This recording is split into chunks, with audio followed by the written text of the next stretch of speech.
단독으로 사용했을 때 가장 효율이 높은 보조지표는 과연 무엇일까?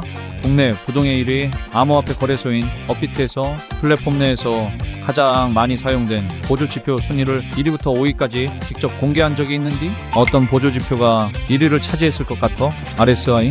아니면 MACD? 그것도 아니면 볼린저 밴드? 이 세 개의 지표 모두 탑5에 등재되었지만 정작 1위는 따로 있었는디? 모두의 예상을 제치고 1위를 기록한 지표는 바로 일목균형표였다. 이 말이요. 일목균형표는 차트에 띄워놨을 때 뭐가 괴행장이 많고 괴행이 복잡해 보여서 처음 사용하는 초심자에게 진입장벽이 꽤나 높은 지표로 유명한디? 하지만 진입장벽이 높은 만큼 숙달될 시에 그 효과 또한 상당한 지표라고 할 수 있어. 여기 그 단적인 예시로 일목균형표 하나만을 평생 동안 연구하여 떼돈을 벌고 있는 남자가 있어. This video will be the most important video that you have ever seen. Trust me, it will change your life. This is the video on what are the best settings for Ichimoku. In this video, we will answer this question. We will answer why Goichi Hosoda, almost 100 years ago, came up with certain settings. Should we keep them? And what are the settings out of the box on the platforms and why you should change them and how to do it. So we've got a lot to cover. So if you want to trade seriously with Ichimoku, this is the must video for you. 일목균형표에 대해서 제대로 알려주겠다 라고 이야기하고 있는 이 남자는 영국의 천재 트레이더 라팔 주코비치요. 주코비치는 일본 유학 시절부터 오늘날까지 무려 20년이 넘는 세월 동안 일목균형표만을 연구해온 독특한 트레이더요. 불과 몇 년 전까지만 해도 그는 다양함을 거부하는 괴짜 취급을 받으며 월가에서 인정받지 못했는디 주코비치는 남들의 시선에 개의치 않고 묵묵히 본인만의 길을 걸으며 내공을 단단히 하였어. 그리고 최근 소액으로 계좌를 불려내는 매매 전략을 선보였는디 고작 한 달이라는 짧은 기간 동안 20달러를 52,000달러로 하나로 계산하면 꼴랑 3만원가량으로 무려 7천만원이 넘는 수익을 만들어내는 미친 매매 전략을 선보이면서 자신의 실력을 말이 아닌 결과로 증명해 보였고 그 결과 현재는 일목균형표의 최고 권위자로 불리우게 됐다. 이 말이요. 3만원으로 7천만원의 수익이면 30만원이었으면 7억, 300만원이었으면 700억이 될 수도 있다는 얘긴디? 도대체가 일목균형표를 어떤 방식으로 어떻게 사용하는 것이길래 이런 미친 수익률이 나오는 것인지 자세히 좀 알아봐야 쓰겠지? 그래서 오늘 영상에서는 일목균형표의 기본 개념과 정의부터 시작해서 일목균형표의 기초적인 해석 방법 그리고 지표의 기술적인 한계점과 그 한계점을 개선한 최적화 일목균형표 전략까지 영상에서 차례대로 보여줄 거요. 궁금하면 영상 끝까지 들여다보던가 말던가. 자, 보기로 마음먹었으면 이 일목균형표의 개념에 대한 이해부터 좀 장착을 해야 쓰겠지? 일목균형표, 구름과 같은 형상을 띈다고 하여 일목구름이라고도 칭하고 이 때문에 서양에서는 이치모쿠 클라우드라고 칭하고 있는디 이름 그대로 한눈에 균형을 확인하는 지표라는 의미를 가지고 있어. 일본의 전설적인 트레이더인 호소다 고이치가 1930년대 처음 고안해내어 약 30년이 넘는 연구 끝에 1960년대에 처음 공개한 지표로 엄청난 역사를 자랑하는 매매 지표다. 이 말이요.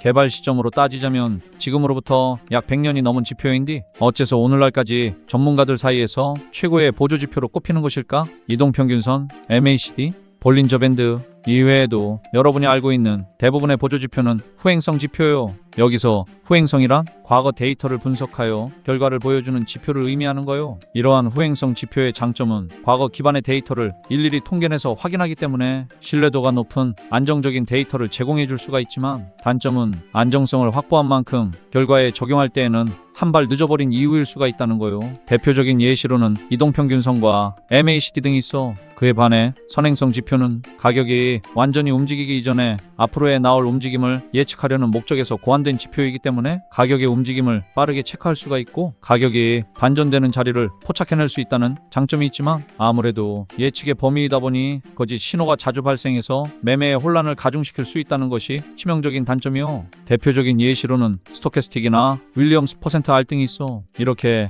후행성 지표와 선행성 지표는 각각의 특징이 서로 상호보완적인 느낌인지라 많은 사람들이 적절히 지표를 배합해서 사용하는 경우가 일반적인디 이 일목균형표는 지표의 구성 안에 후행지표와 선행지표의 장점을 모두 다 포함해서 구성이 되어 있기 때문에 오늘날까지도 많은 사람들에게 기용되고 있고 단일 지표로 최고의 지표로 꼽히고 있는 것이다. 이 말이요. 여기까지 일목균형표에 대한 기초 개념은 충분히 이해가 됐을 거라고 생각하고 다음으로는 일목균형표를 어떻게 해석해야 후행지표와 선행지표의 장점을 한 번에 볼 수 있는 것인지 방법을 알려줄게. 일목균형표는 도대체 무슨 원리로 후행지표와 선행지표의 장점을 다 들여다볼 수 있는 것일까? 이걸 이해하려면 먼저 일목균형표의 구조에 대한 이해가 필요해. 일목균형표는 크게 7가지의 요소로 구성되어 있는데 조금 많긴 하지만 각각의 선이 어떤 원리로 표기되고 어떤 역할을 하는 것인지 하나하나 쉽게 설명을 해줄게. 가장 먼저 붉은색으로 표기되는 선인 기준선은 말 그대로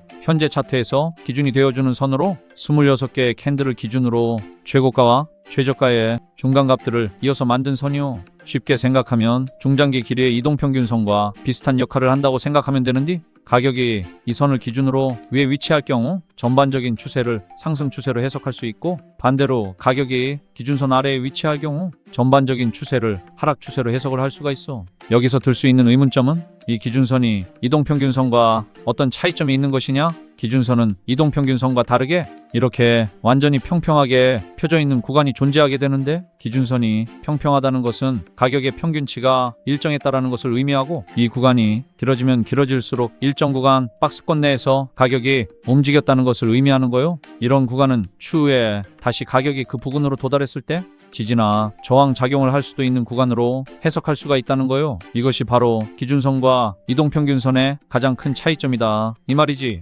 그럼 다음으로는 파란색 선으로 표기되는 전환선에 대해서 설명해 줄게. 전환선은 9개의 캔들을 기준으로 최고가와 최저가의 중간값을 연결한 선으로 쉽게 단기 이동평균선과 비슷한 역할을 한다고 보면 돼. 빠르게 변화하며 추세가 바뀌는 속도를 따라가는 선인 거요. 아래쪽으로 향하던 전환선이 위쪽으로 방향을 바꿀 경우 하락 추세에서 상승 추세로 반전되는 지점이라고 해석할 수 있고 위쪽으로 향하던 전환선이 아래쪽으로 방향을 바꿀 경우 상승 추세에서 하락 추세로 반전되는 지점이라고 해석할 수가 있는 것이다. 이 말이지. 정리하자면 기준선은 추세가 상승 추세인지 하락 추세인지 또는 횡보하는 중인지를 확인하려는 목적이고 전환선은 진행 중이던 추세의 방향이 어느 지점에서 바뀌려고 하는지를 예측하려는 목적이다 정도로 정리할 수가 있겠지. 다음으로는 선행 스팬과 후행 스팬에 대해서 설명해 줄게. 우선 스팬이란 폭 혹은 기간을 의미하는디 일정 기간 앞으로 이동시킨 선을 선행 스팬, 일정 기간을 뒤로 이동시킨 선을 후행 스팬이라고 칭해. 먼저 선행 스팬에 대한 설명을 들여다보자면 선행 스팬은 선행 스팬 A와 선행 스팬 B로 구성이 되어 있어. 선행 스팬 A는 전환선과 기준선의 값을 더하고 그것을 절반으로 나눈 값을 연결해준 선을 의미하고 선행 스팬 B는 최근 52일간의 최고가와 최저가를 더해주고 그것을 절반으로 나눈 수치를 연결해준 선을 의미해. 이 두 가지 선을 현재 차트 기준 26일 앞으로 이동시키면 선행 스팬 A와 B가 만들어지는 건디 이걸 해석해보자면 선행 스팬 A는 9일 길이의 전환선과 26일 길이의 기준선의 평균치를 구한 것이기 때문에 단기와 중장기의 균형 상태를 나타내는 것이고 선행 스팬 B는 52일간의 평균치를 구한 것이기 때문에 최장기의 균형 상태를 나타내는 것이요. 단기, 중기, 장기 세 가지의 균형 상태를 26일 앞으로 보내게 되면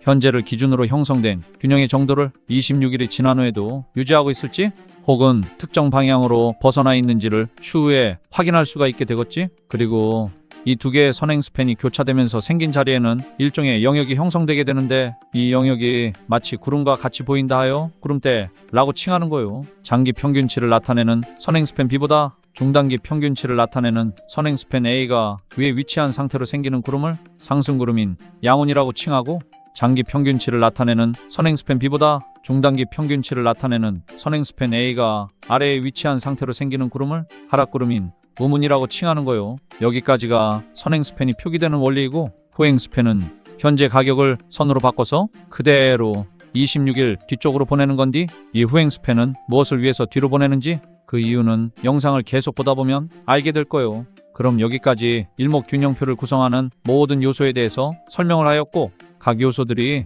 어떤 역할을 하는지까지 전부 설명을 했어. 그럼 이제 이 일목균형표를 실전에서 사용하는 기초적인 매매법을 몇 가지 알려줘 볼게. 우선 제일 먼저 뻔하디 뻔한 돌파 매매 전략이요. 파란색 선인 기준선이 빨간색 전환선을 아래에서 위로 뚫고 올라오는 자리를 찾아준 다음 캔들이 붉은색 전환선보다 위에 있다면 그 캔들 종가에서 롱 포지션 진입을 해주는 거요. 반대로 파란색 기준선이 붉은색 전환선을 위에서 아래로 뚫고 내려가는 자리를 찾아준 다음 캔들이 붉은색 전환선보다 아래에 있다면 그 캔들 종가에서 숏 포지션을 진입하는 전략으로 이동평균선을 쓸 때 주로 사용되는 전략이지. 하지만 매매할 때 이동평균선의 크로스오버만 가지고 포지션 진입을 하는 사람이 혹시 있나? 있다면 미안하지만 그건 자살행위나 다름이 없기 때문에 빠르게 두 번째 매매 전략으로 넘어가자고. 두 번째 매매법은 구름대를 지지와 저항으로 활용해주는 매매 방법이요. 통상적으로 음운은 저항 구간으로 양운은 지지 구간으로 해석할 수가 있어. 그렇기 때문에 가격이 음운 위로 올라와주고 양운으로 전환되는지 확인해준 다음 양운의 지지를 받는 것까지 확인해주고 나서 그 자리에서 롱 포지션을 진입해주고 반대로 가격이 구름대 아래로 떨어지고 음운으로 전환된 이후에 음운의 저항을 받는 게 확인이 된다면 그 자리에서 숏 포지션을 진입해주는 전략이요. 이때 첫 번째 전략인 기준선과 전환선의 돌파를 같이 확인해줘서 교차 검증을 해준다면 신호의 신뢰도를 파악하기가 비교적 수월하겠지. 세 번째로는 후행 스팬을 활용한 매매 전략인데, 후행 스팬은 녹색 선이 현재 차트에는 존재하지 않고 과거 차트에만 존재하기 때문에 녹색 선이 과거 캔들을 하향 돌파하면 현재 자리에서 숏 포지션, 녹색 선이 과거 캔들을 상향 돌파하면 롱 포지션에 진입하는 전략이요. 살짝만 더 디테일하게 설명하기 위해 차트에서 가격을 기본값인 캔들에서 라인으로 변경시켜 보자고. 자, 그럼 파란색 라인이 현재 가격이고 이걸 그대로 26일 전 위치로 가져다 놓은 게 후행 스팬인 건디, 이 후행 스팬이 이렇게 과거 가격을 상방으로 돌파한 경우 이렇게 양쪽으로 벽과 바닥이 형성이 되었어. 이때 이 자리에서 롱 포지션을 진입해주고 그리고 시간을 두고 지켜보면 후행 스팬은 이렇게 앞쪽으로 진행될 수밖에 없는 구조이기 때문에 결국 이렇게 땅 따먹기 형태로 공간이 채워지게 됐지. 이때 현재 자리에서 들어간 롱 포지션을 정리해주면 돼. 다시 캔들로 변경해보면 이렇게 매매가 진행이 된 거요. 하지만 이 후행 스팬 전략도 마찬가지. 단독으로 사용하기보다는 앞서 얘기한 두 가지 매매 전략으로 교차 검증을 통해서 활용해주면 신뢰도가 더 높아지겠지. 자, 이렇게 일목균형표의 가장 보편적인 매매 방법 세 가지를 정리해봤어. 이외에도 일목균형표를 활용한 여러 가지 매매 전략들이 있지만 굳이 더 소개하지 않고 이제 이 일목균형표의 한계점으로 넘어가 볼 거예요. 굳이 더 소개하지 않는 이유는 한계점을 듣고 나면 이해가 될 텐데, 일목균형표의 한계점은 무엇이냐 하면 바로 초반에 언급했던 구성하는 요소가 너무 많아서 가독성이 떨어져 특히나 실전에서 매매를 할 때 급박하게 대응해야 하는 상황 속에서 해석하는데 물리적 시간이 소요되어 어려움이 있다라는 것이 한계점으로 거론되고 있고, 어느 지표나 마찬가지겠지만 내가 알려준 세 가지 전략을 전부 활용을 하더라도 정확히 사용했음에도 지표의 값이 튈 때도 부분명이 있을 거잖요. 그럴 때에는 다른 보조 지표나 차트 패턴 혹은 캔들 패턴 등 다른 매매 전략을 결합해주며 값이 튀는 경우의 수를 더 줄여나갈 수가 있는디, 아니 근데 일목균형표만 해도 요소가 많은디 여기다가 다른 걸 더 추가할 여유가 있겠냐 이 말이요. 그래서 일목균형표를 일평생 연구한 라팔은 이러한 단점을 해결하기 위해서 한눈에 들여다볼 수 있는 가독성을 개선시킨 일목균형표를 개발해냈고 수십 년간의 테스트를 통해서 가장 완벽한 형태로 만들어냈다고요. 어떻게 생겨먹었는지 직접 구경 좀 해봐야 쓰겠지? 자, 이게 바로 라팔이 개발한 최적화 일목균형표요. 지표의 이름은 어드밴스드 이치모쿠 킨쿄효. 직역하자면 진보된 일목균형표 정도로 해석할 수 있겠지? 기존의 일목균형표를 보기 쉽게 아래의 형태로 바꿔놓은 건디, 직접 두 개를 비교해보자면 우선 일목구름대의 색상이 녹색이면 아래 구름대의 색상도 녹색, 붉은색이면 아래도 마찬가지 붉은색으로 양운과 음운의 구분을 할 수가 있게 돼 있어. 다음으로 녹색, 노란색, 붉은색으로 표기가 되고 있는 중심선은 기준선이 전환선보다 위에 있을 경우 아래 중심선의 색상이 녹색으로, 아래에 있을 경우 중심선의 색상이 붉은색으로 나타나게 되는 거요. 기준선과 중심선과의 간격이 붙게 되면 중심선의 색상이 옅어지며 노란색으로 치환이 되어 표기가 되는 거요. 그럼 이렇게 기준선과 전환선은 중심선으로 대체할 수 있게 되었고, 이제 선행 스팬으로 구성된 이 구름대는 어떻게 치환이 되는지 확인해보자고. 캔들이 구름대 위로 올라가게 되면 중심선의 위치도 영선 기준 위로 올라가게 되고, 구름대 밑으로 내려가게 되면 중심선도 영선 기준 아래로 내려가는 거요. 그리고 구름대를 형성하는 요소인 선행스팬 A와 선행스팬 B의 표준치, 즉 구름대의 평균치와 캔들의 이격이 구름대 위에서 점점 멀어질수록 아래 중심선 또한 점점 영선 기준 위로 멀어지고, 반대로 구름대의 중심 부근과 캔들의 이격이 구름대 아래에서 점점 멀어질수록 아래의 중심선 또한 점점 영선 기준으로 아래로 멀어지게 표기가 되고 있어. 마지막으로 지표의 설정 탭에 들어가서 인풋 탭에서 쇼 키코어를 박스를 클릭해서 활성화시켜주면 이렇게 회색으로 줄이 하나 표기가 되는 뒤 이 회색선은 후행 스팬이 가격 위로 올라가서 가격과의 거리가 멀수록 현재 자리의 회색선도 올라가고, 반대로 내려간다면 마찬가지 현재 자리 기준 회색선도 내려가는 개념이요. 자, 오리지널 일목균형표의 모든 구성 요소가 기존에는 이렇게 눈으로 보기가 어려웠다면 아래 최적화 일목균형표에는 기존의 요소를 모두 포함하고 있음에도 불구하고 딱 봐도 비교적 보기가 훨씬 수월해진 것을 확인해 볼 수가 있지. 그럼 이제 기존 일목균형표는 지워버리고 이 최적화 일목균형표 지표를 사용해서 매매에 적용하는 방법을 설명해 줄게. 자, 롱 포지션 기준으로 첫 번째 조건, 중심선이 영선 위로 올라와 있는지 확인해 줄 거예요. 다음으로 중심선의 색상이 녹색을 띠고 있는지 확인해 주고, 마지막으로 후행 스팬인 회색선 또한 영선 위에 위치하고 있다면 현재 자리 캔들 종가에서 롱 포지션을 진입해 줄 수가 있어. 중심선이 녹색으로 변했다는 것은 기준선이 전환선보다 위에 위치하고 있다는 얘기고, 중심선의 위치가 영선 위로 올라오고 있다는 것은 구름대 위로 가격이 올라왔다는 얘기지. 마지막으로 회색선이 영선 위로 올라온다는 것은 가격벽을 후행 스팬이 돌파했다는 의미이니 일목균형표의 모든 조건이 상승 추세로의 전환을 의미하고 있는 거요.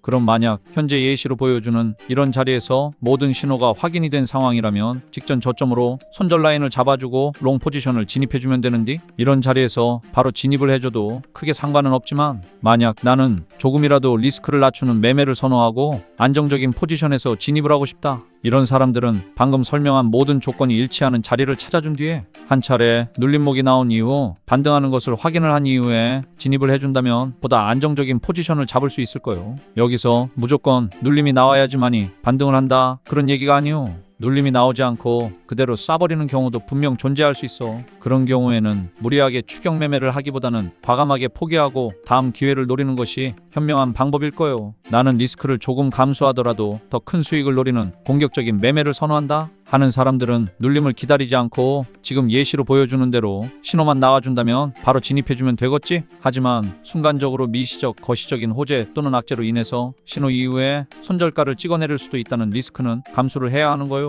이렇게 두 가지 방법 중에서 각자 본인이 선호하는 방법을 선택하면 되겠지?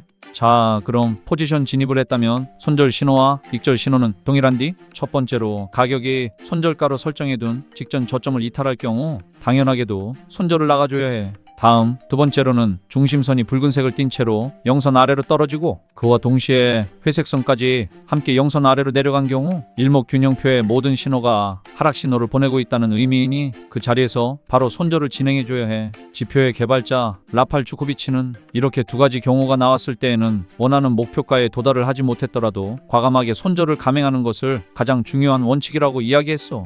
만약 두 가지 경우가 나오지 않고 순조롭게 가격이 신호에 맞게 추세를 잘 이어나간다면 익절 타이밍을 잘 봐줘야 하는데, 익절 타이밍은 하락 추세로 전환되고 익절을 하게 되면 올려놓은 상승분을 다 뱉어버릴 수도 있는 노릇이기 때문에 하락 신호를 기다리는 것이 아닌 이어져 오던 추세의 힘이 소진되면 익절을 진행해주면 되는데, 추세의 힘이 소진되는 것을 현재 지표에서 확인할 수 있는 가장 정확한 방법은 무엇일까? 바로 다이버전스를 찾아주는 거예요. 이 지표는 일목균형표를 오실리케이터 형태로 변환시킨 지표이다 보니 기존의 일목균형표에서는 활용하기 어려웠던 다이버전스를 활용할 수 있다 라는 것이 이 최적화 일목균형표의 엄청난 장점이라고 볼 수가 있어. 다이버전스란 가격과 지표의 수치가 반대로 나타나는 것을 의미하지, 마치 빠르게 달리던 자동차가 브레이크를 잡는다고 해서 그 자리에서 바로 정지하는 것이 아니라 브레이크를 잡았을 때 앞서 달려온 속도가 강하면 강할수록 원하는 지점보다 더 밀려서 멈추는 제동거리가 발생하는 것처럼 추세가 강하게 움직이게 된다면 그 추세가 중단되려 할 때 여분의 힘으로 밀려 올라가는 현상을 다이버전스라고 칭하는 거요.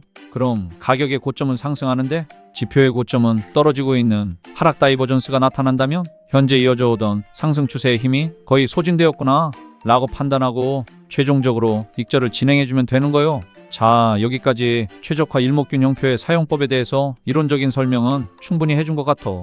너무 많은 정보가 들어오면 헷갈릴 수 있으니 이론적인 설명은 여기까지만 해두고 이제는 지금 설명해 준 것들을 토대로 실제 실시간 차트에서 내가 사용하는 실제 매매 계좌를 통해서 이 매매 전략을 적용하는 방법을 보여줄 테니까는 지표의 실전 적용 방법과 그 성능을 같이 확인들 해보시자고.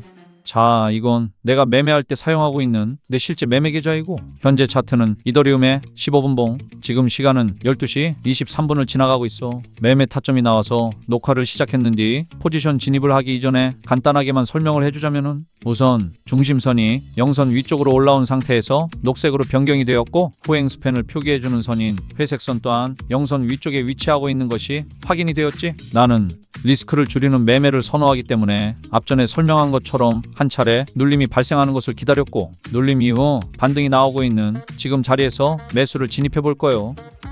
약 5,000불가량 포지션 체결이 완료가 되었으니 이제 시간을 두고 추후 움직임이 예상대로 움직여줄지 한번 기다려보자고.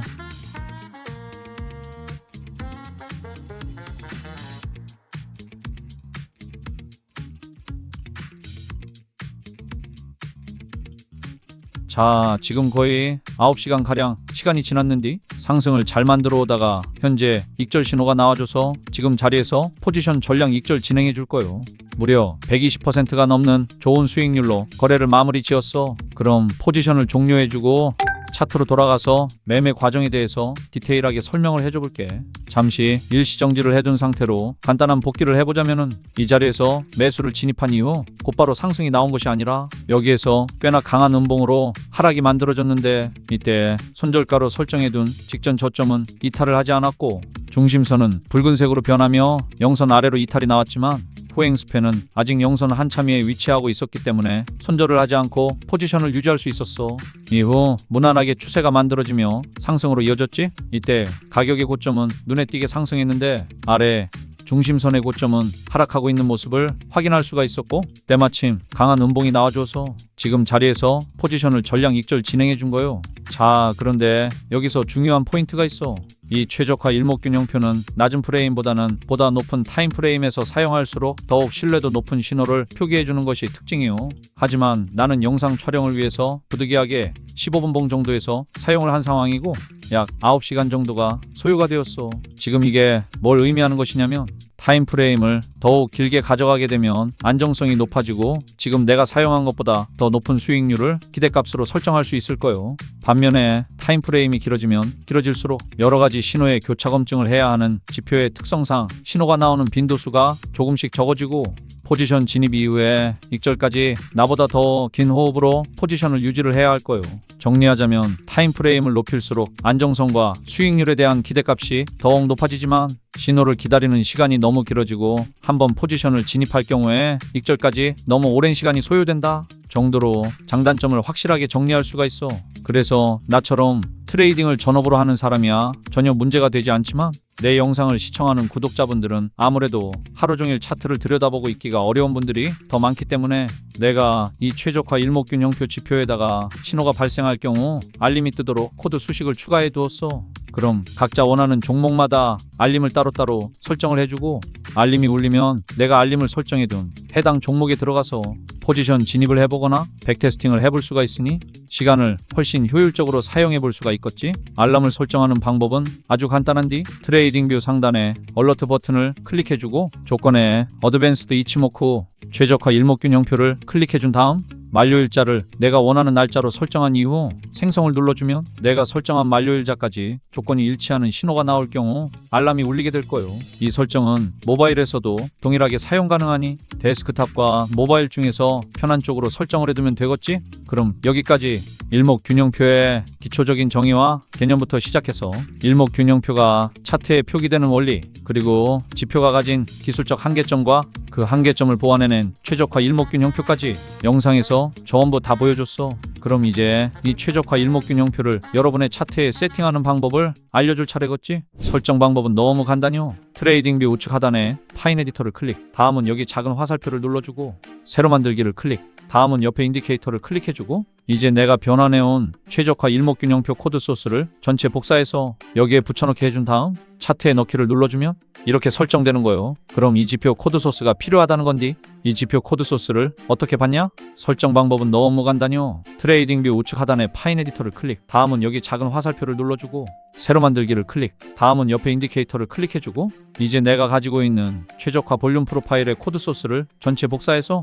여기에 붙여넣기 해준 다음 차트에 넣기를 눌러주면 차트에 그대로 설정이 될 거예요. 그럼 이 지표 코드 소스가 필요하다는 건디? 이 지표 코드 소스를 어떻게 받냐? 이전 영상 본 사람들은 알겠지만은 내 유튜브 채널 구독자가 10,000명을 돌파한 기념으로 내가 내 채널에 게시물란에다가 지표의 코드 소스를 일정 기간 무료로 공유하고 있었는데 말이요. 무료로 공유를 해주는 대신 구독과 좋아요만 부탁을 드렸는데 유튜브 채널 관리자 분석에서 확인해보면 구독은 누르지도 않은 채로 지표를 낼름낼름 가져가 버리는 치사한 사람들, 구독 안 한 사람 비율이 무려 80%에 가까운 비중이요. 이 영상이 조회수가 25,000회 정도 나왔는데 이 중에서 구독은 안 누르고 지표만 가져간 사람이 무려 20,000명에 달한다는 거요. 정말 치사하지? 그래서 나도 오늘부터는 정말 감사하게도 구독을 눌러주신 내 구독자들한테만 지표를 공유해 줄 거요. 지금 보는 영상 댓글란 메뉴에 내가 달아놓은 링크로 지표를 신청한 이후에 댓글로 구독자라고 남겨주면 되는디 내가 이렇게 여러분의 댓글을 눌러보면 댓글을 단 여러분들이 내 구독자가 맞는지 아닌지